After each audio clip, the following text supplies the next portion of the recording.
भूमिका के अंदर भाव लिखे। विरह का शीर्षक एक घर से 6 जनाजा एक साथ। भूमिका के अंदर कवि भाव लिखे, क्या लिखे?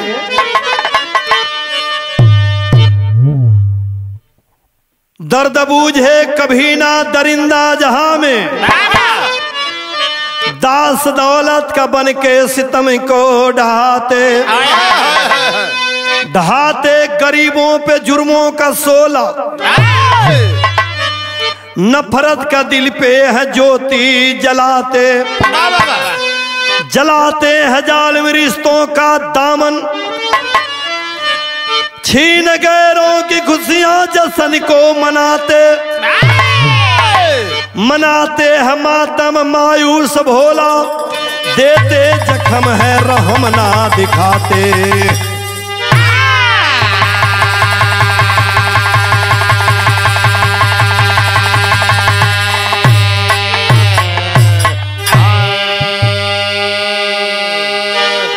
जिसके पास दौलत हो जाती है नीचे नहीं देखता है, चाहे किसी भी जात का हो, पैसे के मद में इतना चूर हो जाता है कि अपने से नीचे वालों को एक एक कीड़ा मकोड़ा समझेला। समाज के अंदर कवि जी भाव लिखे, कौन गीत है मास्टर? गजल के अंदर भाव हो।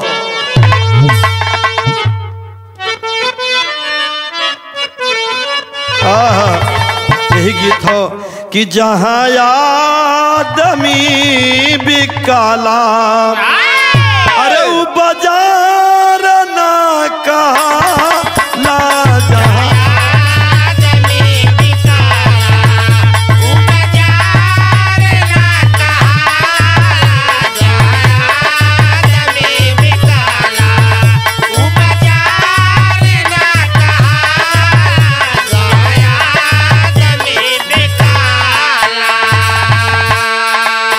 लेकिन कवि जी समाज के प्रति लिखने से अच्छी लाइन,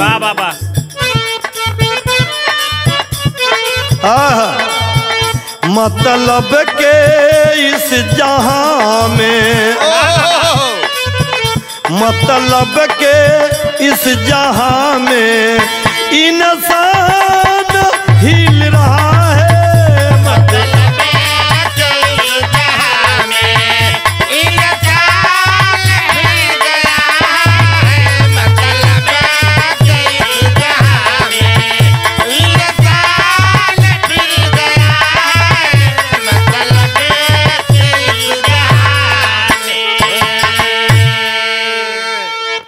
मतलब के इस जहां में इंसान हिल रहा है, दौलत की आंधियों से, दौलत के आंधियों से ईमान हिल रहा है,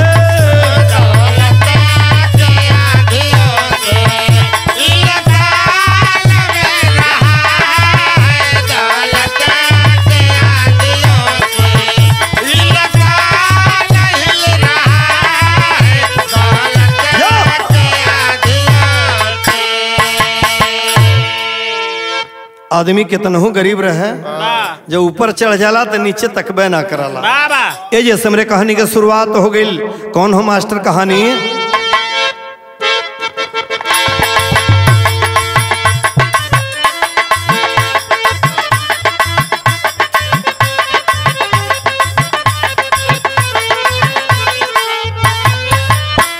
किसान राम की सुन जिला उन्नाव के, मानिंद व्यक्ति सानी माधोपुर गांव के, क्या बात है, क्या बात है?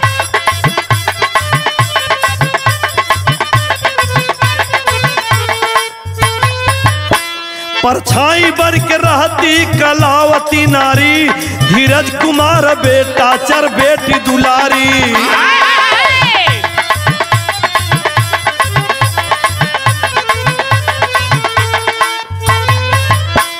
पिता के सर पे भार था पूरे परिवार का, फिकर थी दिल में धीरज रोजी रोजगार का।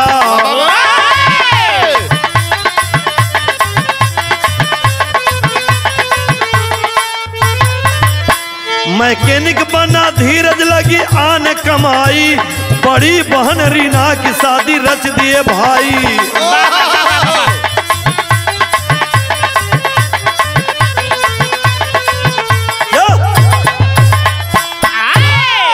अरे भैया कहानी 20 मई 2021 की ली गई। एक किसान उन्नाव जिला के रहने वाला जेकर नाम राम किशुन बाबा। राम किशुन बड़े सम्मानित व्यक्ति रहने। गांव का नाम हो माधोपुर। उनके दुल्हन का नाम हो कलावती। एक बेटा धीरज और 4 बिटिया। बड़ी बेटी, इसके बाद धीरज, फिर 3 बेटी। मतारी बाप, यह इनका परिवार हो। और संजोग का देखा 20 मई 2021 के जब बाबूजी कोरोना चरम सीमा पे था, उस समय गरीब व्यक्ति राम किशुन ऑक्सीजन लेवल इतना कम हो गया कि अंत में दुनिया छोड़ दिलन। और वही बीच में बड़की रीना का शादी भी रखल हो। नवंबर में शादी और मई में पिताजी गुजर गईलन। पूरा सहारा पिताजी ही थे। लड़का वहीं पढ़त हो, लेकिन करे तो का करे, इंजीनियर मैकेनिकल ट्रेड से इंजीनियरिंग करत हो। लेकिन अंत में पढ़ाई छूट गई। पढ़ाई छूट गई जा करके एक ठे वो लड़का रात में ऑटो चलावे, दिन में गैरेज चलावे। परिवार का गाड़ी पार करत हो। जहाँ शादी तय भइल हो, ही तनात रंगी संगी और रिश्तेदार के समझौलन कि भैया 10 लोगन से आके ब्याह कैला, तो गरीबी का पहाड़ टूट गई।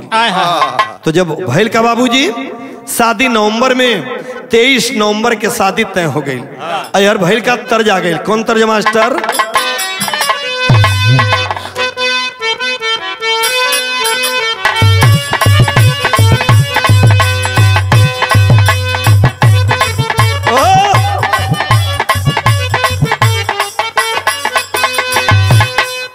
पिताजी जो वादा कैले हुअन तो तरज कौन है? बड़ी झकास गीत मास्टर बजावत हुअन। अरे दारू बजारू है चढ़ जाला हो, देख के हुए कनियत बिगड़ जाला हो। अरे दारू बजारू है चढ़ जाला हो, के हुए कनियत बिगड़ जाला हो। दारू बजारू है चढ़ जाला हो, के हुए कनियत बिगड़ जाला।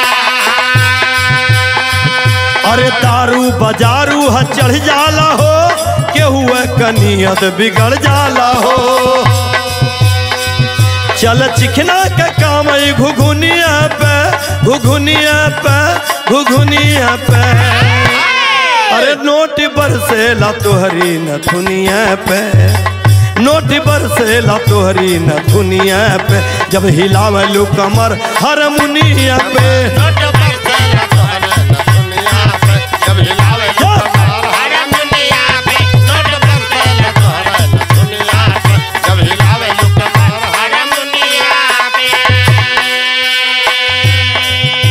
तरज रहल 23 नवंबर 2021 के बारात कम लोग शादी करे आवत हो। चूंकि पिताजी 21 में ही 20 मई के गुजर चुकल हो। यही कोरोना में कम लोग आवत हो ब्याह करे। लेकिन कैसे? अरे पापा मतारी तो उन मादी हो, बिटिया का अपने रखे शादी हो।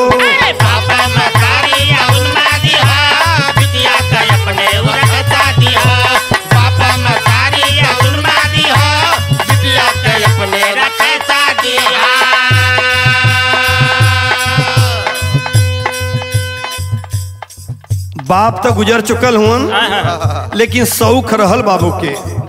और जब शौक रहल तो कैले का? अरे पापा मतारी तो उन मादी हो, बिटिया का अपने रखे शादी हो।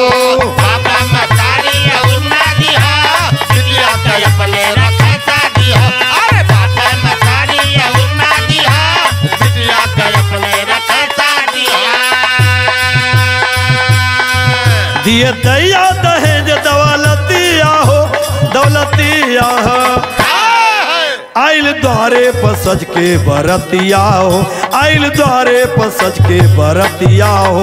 भइल मेहमान कै खूब इज्जतिया हो। आइल द्वारे पर सज के बरतिया हो, भइल मेहमान कै खूब इज्जतिया हो। आइल द्वारे पर सज के बरतिया हो, भइल मेहमान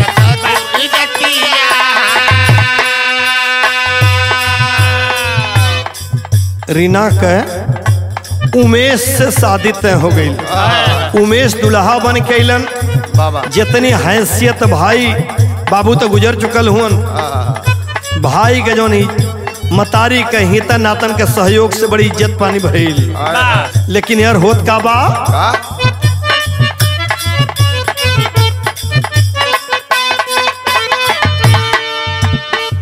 रीना के मांग में में ससनुरवा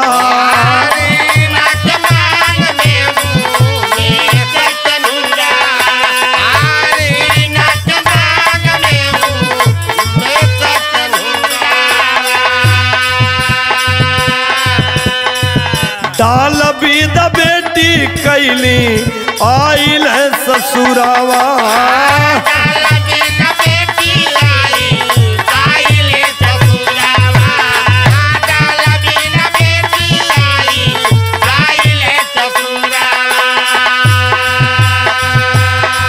अरे गौना में देव सिकड़िया हो सिकड़िया हो सिकड़िया हो, आइल द्वारे पर सज के बरतिया हो, आइल द्वारे पर सज के बरतिया हो, भइल मेहमानन कै खूब इज्जतिया हो।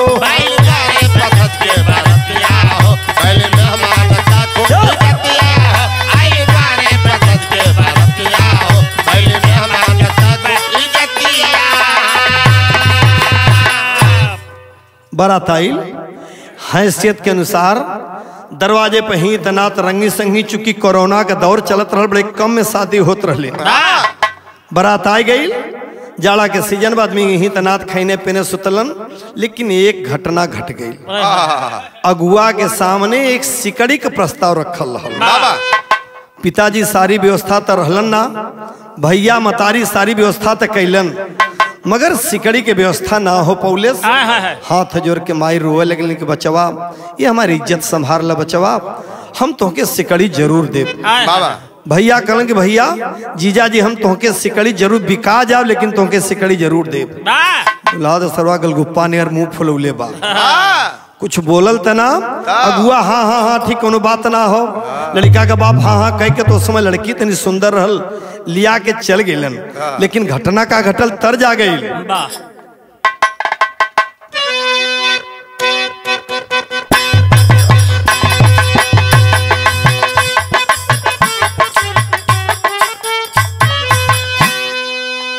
तर्जबा कौनो दुल्हीन गोदनहारी से बती आवत हो, बड़ा चर्चित गीत हो।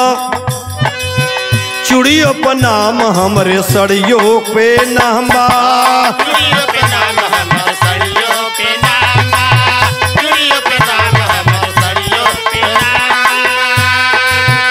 उनके खातिर हमारा जिंदगी कुर्बान बा।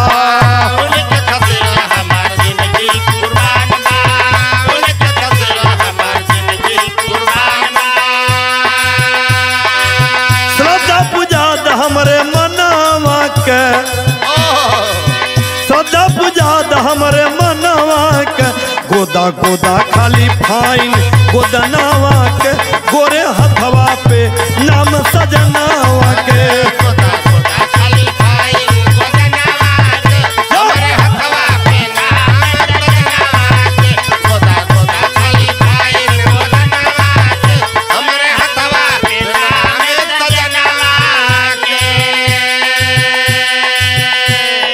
लेकिन कहानी कहाँ पहुंचल बाबूजी, यह दुख बा। भैल बरियार बाय दुखवया पार बा,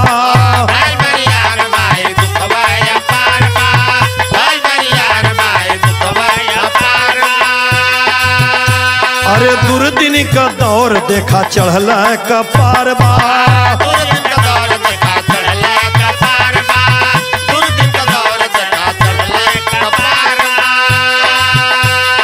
बेटा मरा सड़क दुर्घटनावा में, बेटा मरा सड़क दुर्घटनावा में, रोए माई आस लेकर के मनवा में, अपने छतिया के पीटी भवनावा में।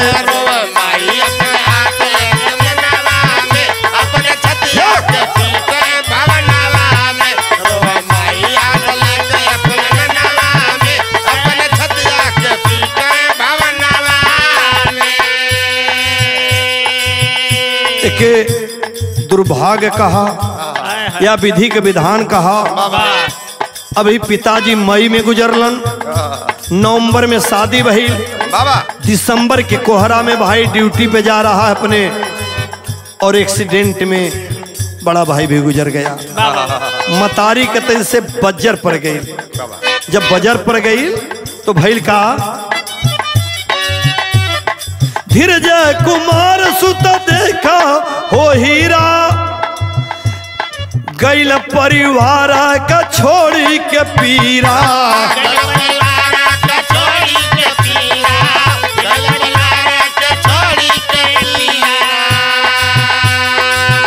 अरे धीरज कुमार सुत बाटे हो हीरा, गैल परिवार के दे करके पीरा।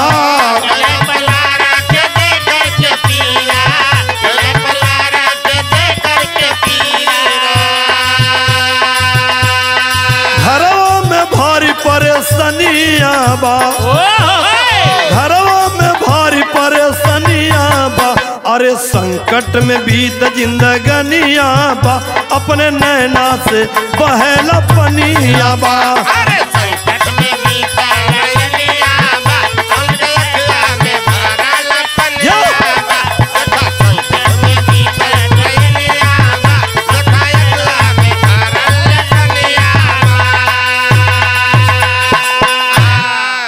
पिताजी के बाद धीरज ही परिवार का गाड़ी चलावत रहो। रात में ऑटो चलावे और दिन में गैरेज चलावे। बड़ी मेहनत से ओकरे मन में यही सपना बा कि पिताजी के सपना के पूरा करब। बहनिन का हाथ मेहंदी जरूर लगी, यह बतियावा, लेकिन संजोग रात में गाड़ी चला रहा है, ऑटो एक्सीडेंट हो गया और धीरज भी दुनिया छोड़कर चला गया। जब धीरज दुनिया छोड़ के गई तब वो हर नैहरे में, अरे ससुरे में क्या होता, वो बिटिया रीना के साथ उमेश अत्याचार करे लगल। बार बार ताना मेहना कुल देश सिकड़ी के खातिर।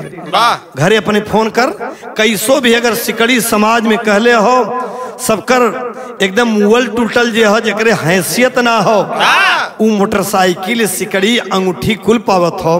हमार बेटवा का सिकड़ियों लायक ना हो, ताना मेहना कभी खाना दे कभी ना दे, ओके इतना यातना कुल देवे लगलन। बिटिया अंत में फोन कैलस, कैले तब तरज आ गेल। कौन तर्ज मास्टर?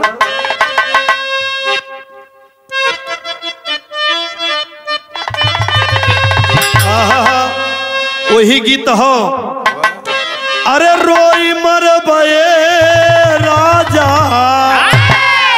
जईबा जब पूर्व के देशवा।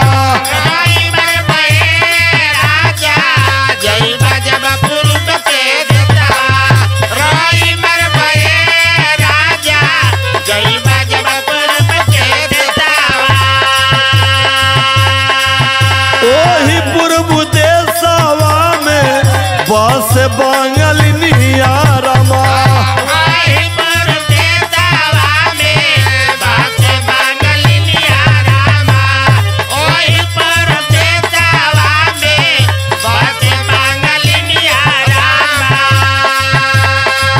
जादुआ चला मतिया मार नहीं है राजा, जादुआ चला मतिया मार नहीं है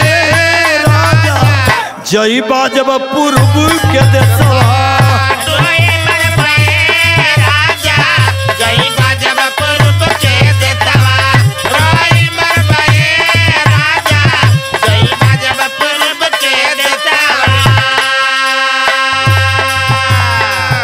यार ताना कुल मारत होन, कौने नीचन के घरे हमार शादी हो गई। बुढ़िया अपने पतोह के ताना सुनावे, रीना के बाप सुनावे, पति सुनावे, तोहरे परिवार के, तोहरे नैहरे के कितना कुल नीच हुअन।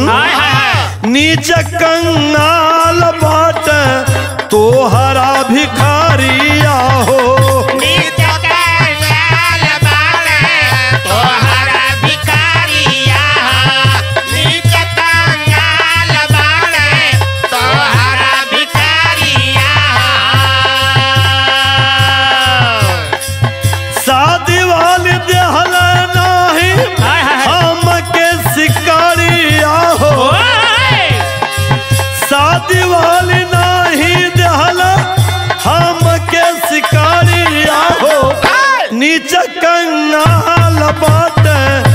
देखा सब भिखारिया हो। नीच कंगाल बाड़े देखा अब भिखारिया, नीच कंगाल बाड़े देखा अब भिखारिया।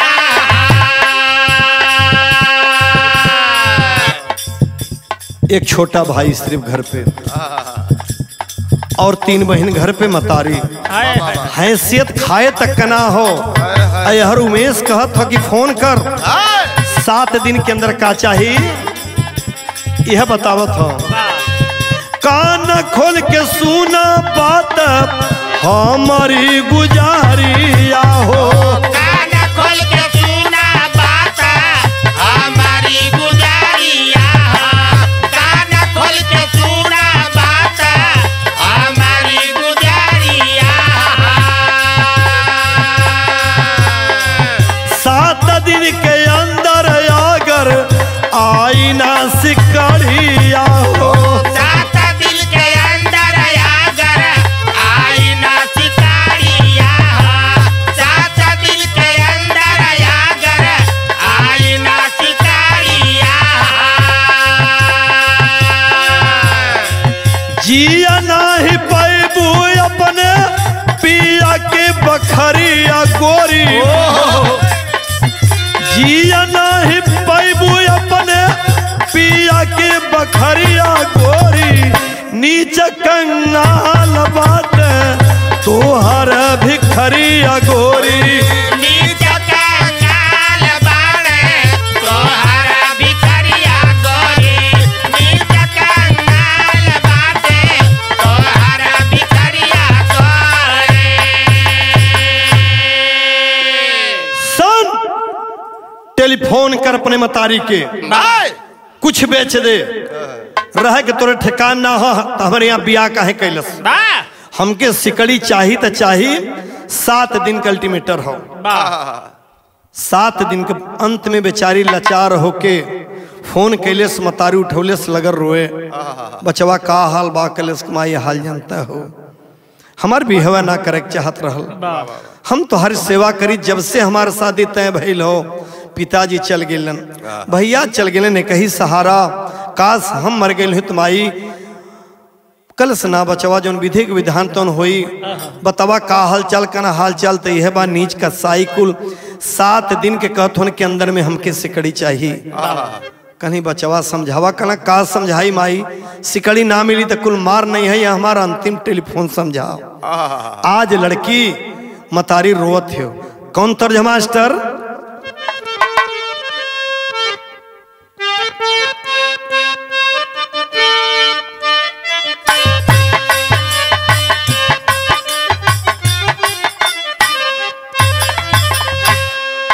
यही गीत बा। सिकिया में चीरी चीरी गड़िया बनवली रामा, गड़िया बनवली मुसवाल जनिया कैले जात दी। लेकिन आज रीना रोत है का कैली। माई भी बस अपने रीना बिटिया वासे, रीना बिटिया फोनवा तक कैली बारी यार।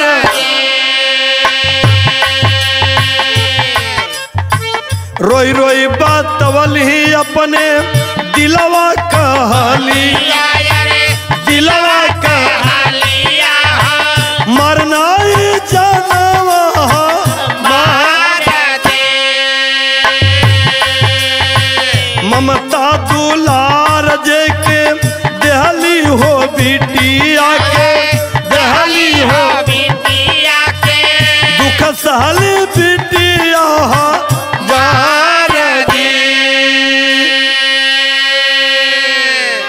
माई रोत है जौने बिटिया के हमें तने प्यार से पलली पोसली, आज कौने नीच के हाथ में ब्याह कर दिली कि हमारी बिटिया एक सिकड़ी के खातिर मार खाते हो। अंत में मतारी गईल और कैलेश का कि जौन अपन घर रहल बाबूजी, जौन कारखाना खुलल रहल, जौन एक सहारा रहल, वही कारखानवा के गिरवी रख दिलस और रख के कैलस का बाबूजी सिकड़ी बनौलस।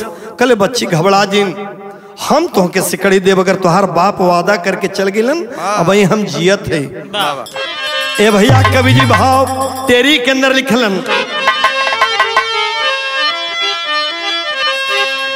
आज माई रोत हो कंधा के बोझा भैली बिटिया फैलल समाज में दानो दहेज का धंधा फैलल समाज में दानो दहेज का धंधा कंधा का बोझ भैली बिटिया। आज मतारी सोचत है कि काश ये समाज के लोग के जड़ा चेतना तो हो सबके घरे ऊखे के पतई होले सबके घर बिटिया होलिन लेकिन क्यों बुझत ना पहपट में का भइल मास्टर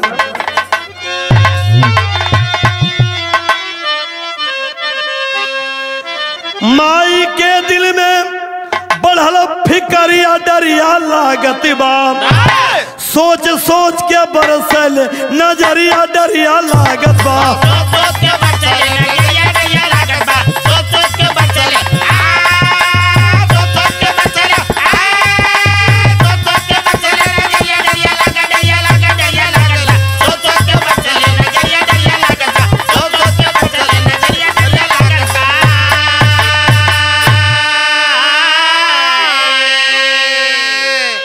मतारी के कोनो अनहोनी के शंका जिससे मन में ओकरे बार बार शंका समात हो कहीं नीच कसाई बिटिया के हमारे मार न दे और कैलेस का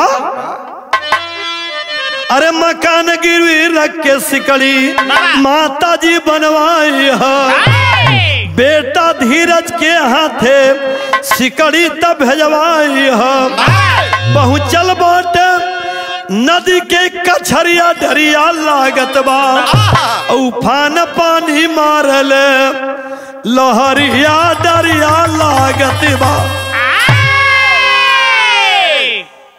धीरज कैलस का सिकड़ी लेकर के मोटरसाइकिल सवेरे लेकर के माई के अनुसार 1 किलो मीठा लेलस मोटरसाइकिल से धीरज गईल लेकिन जहाँ एक घर रहल बाबूजी पहले वहाँ पीपा का पुल रहल पीपा के पुल इतनी नदी बढ़ल रहल कि वह लड़का पीपा के पुल न देख करके वापस घूम गई और दूसरे साइड से आइल तो बारे प्रभु के लीला अब धीरे धीरे लड़का कैलेस का कि घर से थोड़ी कहीं दूर मार्केट में हो बाबू तब लेठे घटना लड़का के साथ चूंकि नया लड़का रहल बिना लाइसेंस के खाली मोटरसाइकिल वही पुरनकी मोटरसाइकिल लेके धीरे धीरे जात हो अब बीच में होत का बा अल्लाह के अंदर कोई भाव लिखल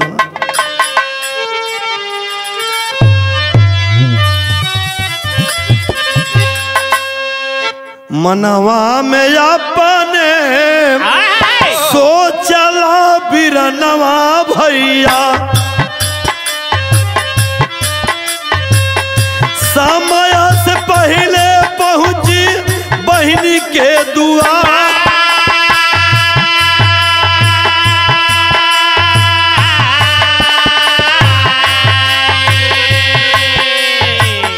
तबल एक्सीडेंट होई गईला बचवा कर भैया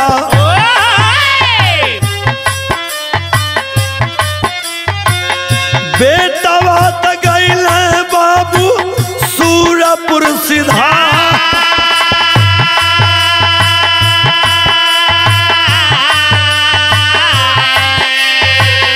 ये हरा तरीना बहिनी सोच मनवा मेरे भैया क्या बात है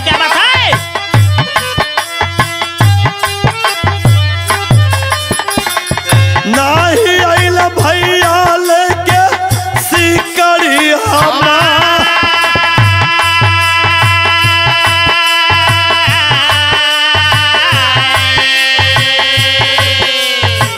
रतिया के नीचऊ में से आइल भवनवा रे भैया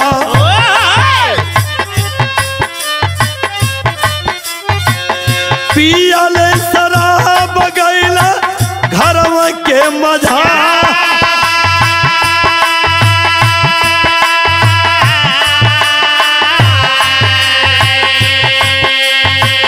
पूछलाऊ में सकहवा बाटला सिकड़िया गोरिया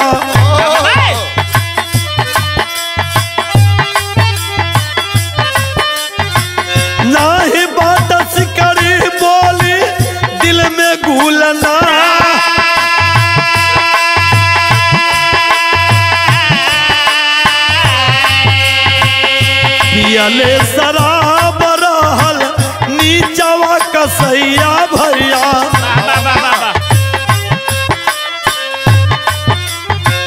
नटाई दबा के दहलस दुल्हन के माँ।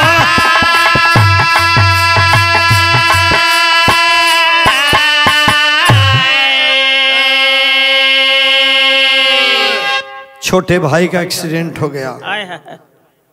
एक्सीडेंट में वहां की पुलिस आती है, लवारिस लाश समझ करके थाने पे ले जाती है।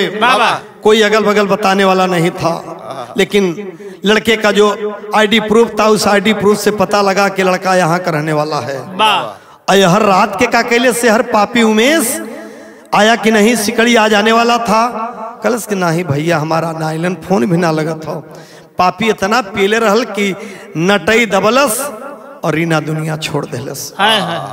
और बाबूजी जब दुनिया छोड़ देलस तो एक नशा उतरल, और नशा जब उतरल बाबूजी तब मोह लगल करे। यार गांव वाले खबर देलन कि यहाँ ऐसी घटना घट गई। पुलिस आती है, वो भी लाश उसी थाने के अंतर्गत जाती है। जब लाश वहां गई बाबूजी, जब मतारी के खबर भइल, महतारी खबर पा के आइल तो एक तरफ बेटवा का लाश वो पता पर, दूसरे तरफ बिटिया का लाश। ये तो कुल गिरफ्तार हो गईलन जेल के अंदर। मतारी लाश पोस्टमार्टम के गई चीर घर से लाश लेके कैसे विधवा मतारी घरे पहुंचे। लेकिन कैसे हूँ गांव वाले ही तना सहयोग दे करके दूधू लाश गांव में जात हो। और तीनों बहन सोचत हैं कि काश ये दानव दहेज न हो, दानव दहेज के खातिर आज इतना अत्याचार होता हो। हमारे ककेल भाई विधवा मतारी कैसे हमने पार करी हम। तीनों बहनियां राय के कैलिन का बाबूजी अंतिम लाइन में का कैलिन,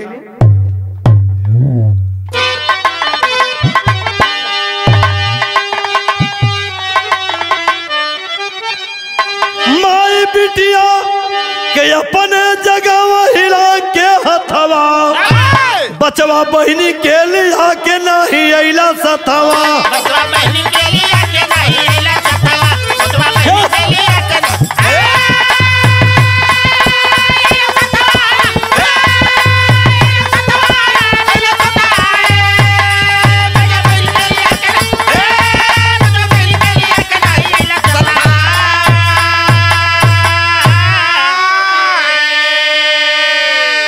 बुढ़िया वही थाने में बाबूजी अपने बिटिया के हिलावा कि बचवा ई तो हम कहाँ फांस देली। लड़का के कहे कि बचवा कहले रही कि लिया के यह कहाँ हमके छोड़ के चल गिला। बुढ़िया छाती पीट के देखा उनका कलेजा द्रवित हो गल। यार घरे तीनों बिटिया आपस में राय कैलिन और तीनों ही जहर खा के बाबूजी एक घर में आत्मदाह कर लेलिन।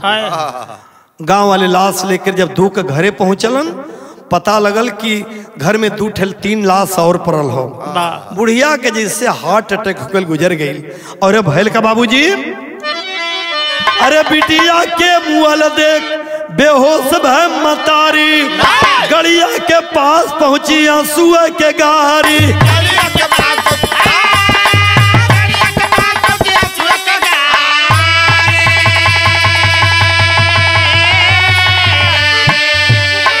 लख के बेटी बेटा कलास पट के मथवा, बचवा बहनी के लिया के नाही अइला सथवा।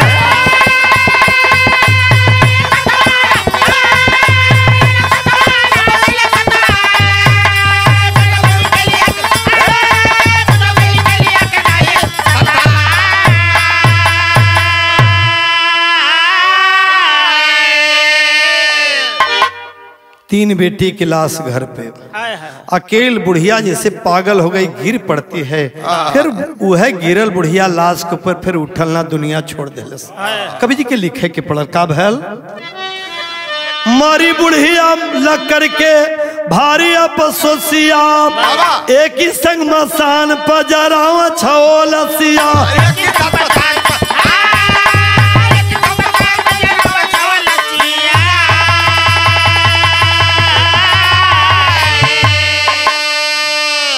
रोवा जिला जवार सुन के करुण कथवा, बचवा बहनी के लिया के नाही अइला सथवा।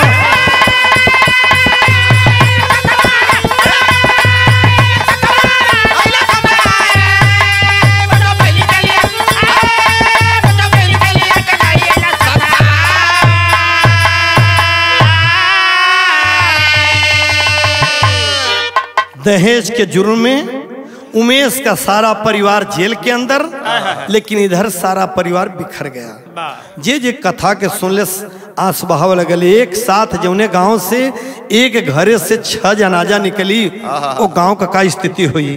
ते भैया ये दानव दहेज हो। आदमी से कहना कि सबके घर ऊख पतई, सबके घर बिटिया है, जरा समाज में संभल करके आप काम करिए। हर लड़की का बाप अपने हैसियत से ज्यादा दहेज देवे चाहला। जेकर 1 लाख का हैसियत हो, अपने बिटिया के 50,000 देवे चाहला, अपने हैसियत से ऊपर देवे चाहला। लेकिन ले वालन के मुंह में इतना बड़ा हो गई हो, कुल कमल औकत हो। अंतिम भाव का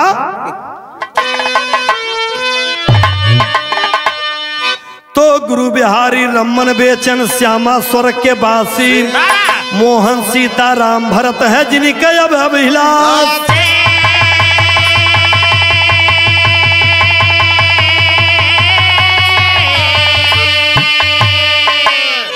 कंधा के बोझ भैली बिटिया, भोला छोटे लाल के उमड़ प्रेम का बंधा, कंधा का बोझ भैली।